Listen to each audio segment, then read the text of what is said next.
All right, thank you, Kimmy. Well, so many of us around here have been sick at the TV station, and then I go around town and I see, it seems to be all over the place. But everybody knows somebody that, like, for whatever reason, never gets sick, and you try to scratch your head and figure out why that is. Well, our guest here this morning might have an explanation about how you can boost your immune system and be one of those folks.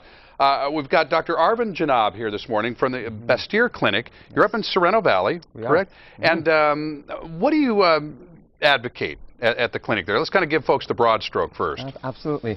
So thank you for having me. It's really great to be here.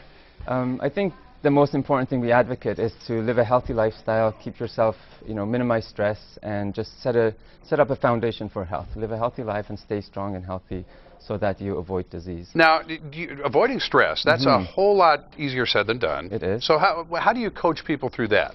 Well, I think the important thing with stress is to teach people about stress and just the effects it has on the body. And more importantly, teach them ways that they can introduce some habits, so whether it be some exercise or yoga, meditation, just introduce some habits where they can actually start to experience the opposite of stress. See, for me, it's a hard workout. It's working up a sweat, but that's what my grandmother used to tell me. She said, oh, it might be chemical, I don't know, but it seems to work. Now, as a doctor, you know that good physical exercise or mind, controlling your mind and calming your thoughts down and so forth through meditation and so forth has a physical effect on stress. Absolutely. It counters the bad effects of it. Absolutely. What about sleep? Because we talk about that on this show all the time. I get up at 2 in the morning. I rarely get more than 5.5, 6 hours sleep, and I know it's not good for me. Well, I think it's, it reflects our lifestyle, and we talk to patients and just community about that sleep and just rest can be really important in rejuvenating and restoring health. So absolutely, sleep is really important for keeping the immune system healthy. Now let's get to diet and some of the things that you brought in here today and some of the things we're going to talk about. What can people be taking into their bodies that will help to try to boost that immune system so that they're not the ones see, my throat's going to clog right now as we're talking about it. Well, I've got something for that. Well, I'll take it. So that they're not the ones that are picking up whatever bug is roaming around at the time. Well, I think what we've noticed is that there are certainly individuals who live a healthy life, eat a healthy diet, and they tend to be stronger. Their immune system tends to ward off the disease. So healthy food, healthy nutrition, good sleep, good thoughts. Well, we tend to go to the medicine cabinet. Yes, that's one of the first things that we do. We root around in there. We go down to the pharmacy, and we look for some over-the-counter thing that's going to help us out. You don't necessarily think that's the best way to go?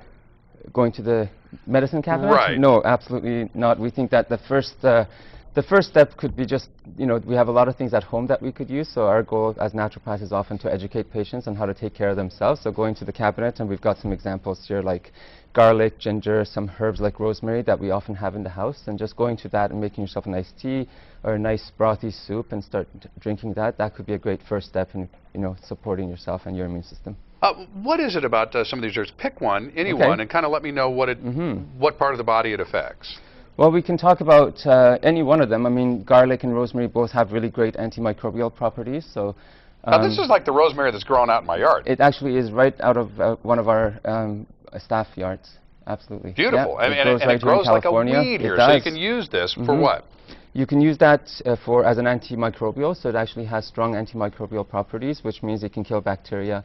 It has antiviral properties, so it can kill viruses. And how would you use that? Do you brew that into a tea? Or? Absolutely. You can take some of the fresh leaf and just put it in a cup, add some hot water to it, and drink it. Adding lemon and honey can be really helpful. Yeah, so taking ginger with that can also be helpful. Ginger has antiviral, antimicrobial properties as well. Folks are so interested in natural methods these days. Can they come to the Bastyr Clinic and get more information? Come just directly and see you? They can come to the Bastyr Clinic. We've got practitioners that work out of there, as well as our teaching clinic with students seeing patients. But you do free lectures as well, don't you? We do every month. We've got the Natural Living series. It's a monthly series of talks on healthy living.